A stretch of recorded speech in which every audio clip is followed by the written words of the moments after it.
Yo! Today's encouragement is testing your values. Testing your values. You've probably all seen these, and maybe you've been a part of this in an organization. There's this really pretty, well-written mission statement. And, we believe in what we're going to do in the community and all these things. And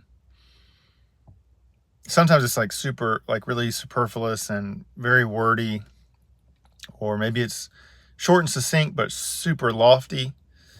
And in principle, I guess that's fine, but a lot of us might have been a part of those organizations and realize we're not doing those things. Or you interact with said organization, that doesn't sound like the experience I had doesn't match up with the words on that pretty sign that you had made. If you're a leader at home, in a business, and you've decided, you've made some declarations, you've told your people, or you've told yourself, or you've told your spouse or your kids, here's what we believe, here's what we value, here's who we are. And when things get tough, you start to make modifications. When your employee, maybe your best employee in performance, pushes back, goes outside, colors outside the lines, not creatively as it relates to values.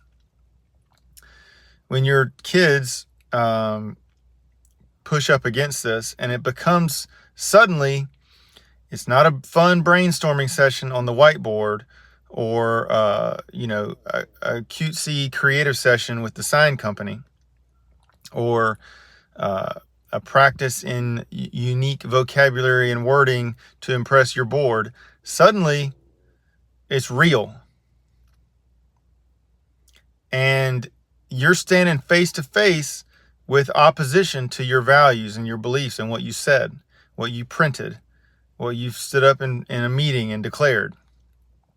Now what? That's the values. That's the mission statement.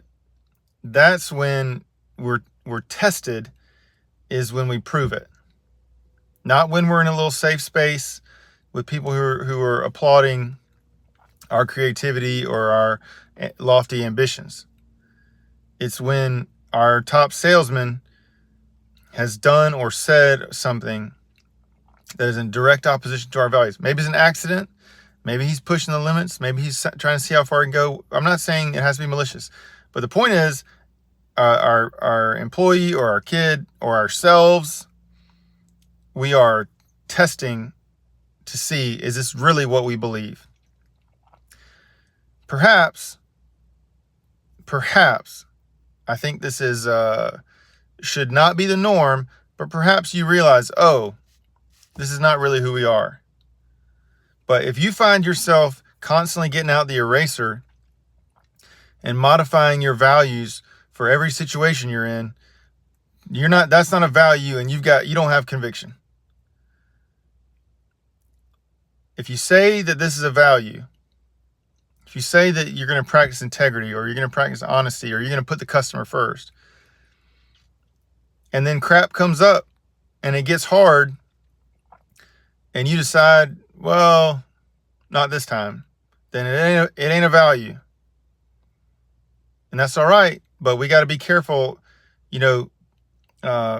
putting, flags in the sand or whatever, lines in the cement saying this is who we are and rah-rah-ree. And then when things get hard, we start getting a little bit more malleable. The things that we declare that are who we are as an individual, as a family, as a company, when we make those decisions, we ought to stick to them. And there's no real prize in sticking to those things when everything's going fine, when everything's easy, when everybody's agreeable, when there's no conflict between our value and our revenue, or our value and peace in the home, or value and our kids' happiness, whatever it is. When our values are tested, that's when they're sharpened. That's when our conviction shows up. So my encouragement to you is stand up to that test. Live your values. If it's what you believe it all the time. If it's what you value it when it's hard. I'm pulling for you. I look forward to talking to you next time.